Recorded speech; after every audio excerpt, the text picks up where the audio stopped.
আসসালামু আলাইকুম রহমতুল্লাহ। আর দিও না গণধুলাই, আমি হলাম বিয়ের জামাই। যাই হোক, একটু সুর করেই বললাম এ কারণে, গণধুলাই ফাঁকে দানে পাইলে সকলকে দেওয়া হচ্ছে বা দিচ্ছে। এর আগে হাসনাত আবদুল্লাহ খেয়েছে, তার আগে নাইব খেয়েছে, তার আগে কাদের খেয়েছে, তার আগে মাসুদ খেয়েছে, হান্নান মাসুদ খেয়েছে। এর সারজিস আলম খাইনি, কিন্তু সারজিস আলমে টানাটানি হয়েছে। আর হাসনাত আবদুল্লাহ তো প্রায়ই খায়। এরপরে আউটসাইড যেসব সমন্বয়ক আছে তারা তো বিভিন্ন জায়গায় যে বিভিন্ন সময় সেখানি খায়।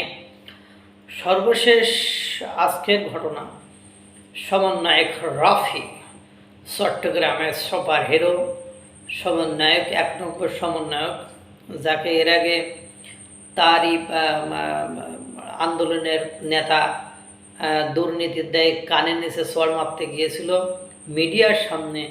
সেই সমন্বয়ক রাফি কিছুদিন আগে বিবাহ করিয়াছে, আপনারা সকলে জানেন।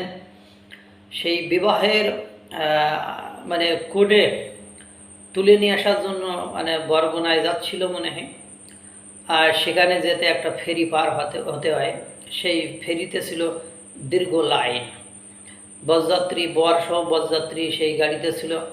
তার সমন্বয়ক থাকলে যেমন দেখেন না, যদি মন্ত্রী মিনিস্টাররা যায় প্রোটেকশন দিয়ে সব গাড়ি ঘোড়া বন্ধ করে তারপরে সামনে নিয়ে যাওয়া হয়। তো এখানে সমন্বয়করা তো মন্ত্রী মিনিস্টার লেভেলের লোক ভাবে নিজেদেরকে। গাড়িতে যে যাত্রীরা ছিল তারা মনে হয় একটু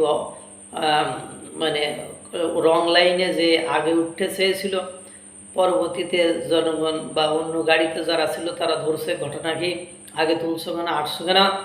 পরবর্তী বলছে যে সমন্বয়ক রাফির বিয়ে, বউ নিয়ে আসতে যাচ্ছি, এই সালার দুই দিয়ে সেই গাড়িতেও দিয়েছে ভাঙচুর করিয়ে। আর পাশাপাশি অশ্রাব্য অকথ্য ভাষায় গালিগালাজ করেছে, অশ্রাব্য অকথ্য ভাষায় গালিগালাজ করেছে, পাশাপাশি ওইসব ভাঙচুর করেছে এবং গণধুলাই দিয়েছে। এখন রাফি হাসপাতালে মনে হয় এরকম কিছু। এবং তারা মুখ খারাপ করে বলেছে, তোদের এই সমন্বয়কগিরির জন্য দেশের আজ 12টা বেজে গেছে, দেশের আজ চরম অবস্থা খারাপ, দেশের ইত্যাদি ইত্যাদি ইত্যাদি। তাই এই যে অবস্থা, সমন্বয়ক রাফি যাচ্ছিল বিয়ে করতে, সে তো গণধুলাই খেয়েছে, তার সাথে যারা বরযাত্রী ছিল তারাও গণধুলাই খেয়েছে। এখন দেখছি এই সমন্বয়করা একাকী বা গ্রামের দিকে গেলেই গ্রামের সাধারণ জনগণ তাদেরকে ধুলাই করে মূলা বানাই ফেলছে। এর আগে জানেন আপনার হান্নান মাসুদরে মাইরে কপাল ফুলাইয়ে দিয়েছিল।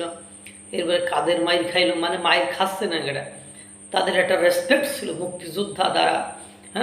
এই যে জুলাই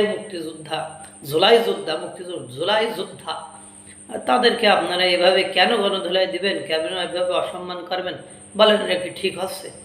আল্লাহ তাআলা সকলকে ভালো রাখুক, সুস্থ রাখুক। আসসালামু আলাইকুম রহমতুল্লাহ।